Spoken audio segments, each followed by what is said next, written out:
Suara hati, renungan hari ini, topik, hidup yang memberi pengaruh. Dan jangan lupa saudaraku, untuk membagikan renungan ini kepada orang lain, agar mereka juga mendapatkan kekuatan rohani di dalam Tuhan. Kiranya saudara diberkati oleh Tuhan kita.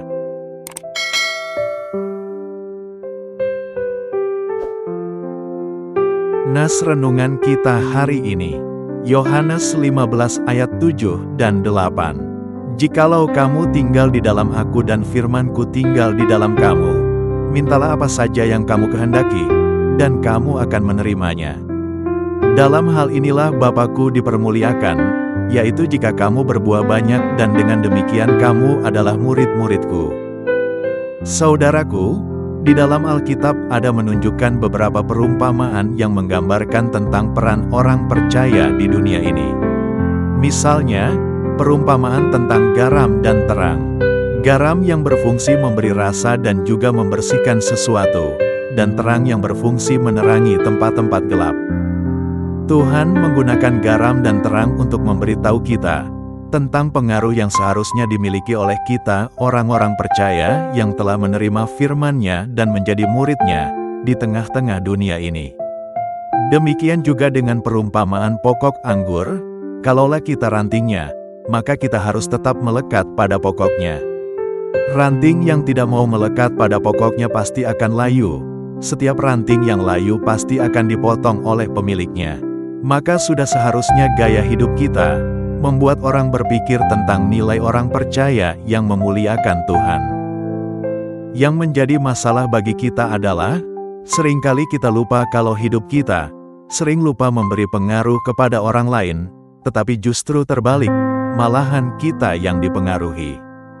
Dalam kehidupan orang-orang Kristen, sering kita mendengar berita, begitu mudah untuk kehidupannya dipengaruhi oleh kehidupan dunia.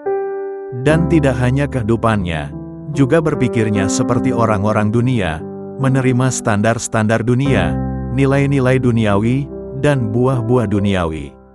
Secara sederhana dapat kita renungkan, yaitu bagaimana kita memperlakukan keluarga, rekan kerja, menghadapi konsumen, dan orang-orang di sekitar kita. Apakah dengan perilaku duniawi yang kita tunjukkan kepada mereka, maka dengan begitu mereka akan tahu siapa kita sebenarnya? Apakah termasuk seorang Kristen atau tidak?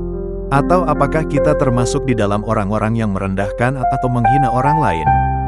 Apakah kita justru ikut-ikutan mengatakan hal-hal yang tidak benar? Bila seperti hal-hal di atas kita tunjukkan kepada orang lain, maka sesungguhnya garam yang telah kita miliki telah menjadi tawar. Keadaan seperti ini jelas kehidupan kita telah terkontaminasi oleh sistem dan nilai dunia. Karena itu, kita sebagai orang yang percaya kepada Kristus, yang terpenting adalah dapat menarik garis batas yang jelas. Tetapi jangan salah paham, menarik diri bukan mengisolasi diri dari kehidupan nyata yang sedang kita hadapi.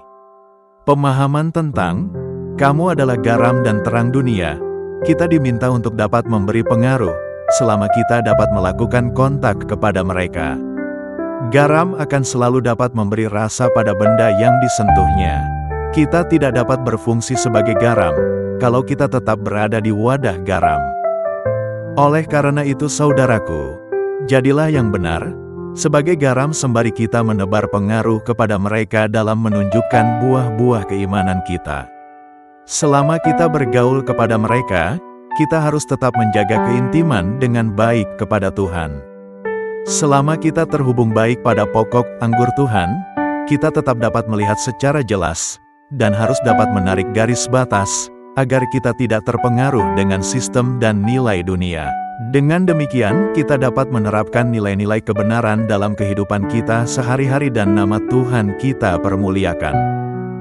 Marilah kita perhatikan perkataan Tuhan Yesus sebagai nas renungan hari ini, jikalau kamu tinggal di dalam aku dan firman-Ku tinggal di dalam kamu, mintalah apa saja yang kamu kehendaki, dan kamu akan menerimanya.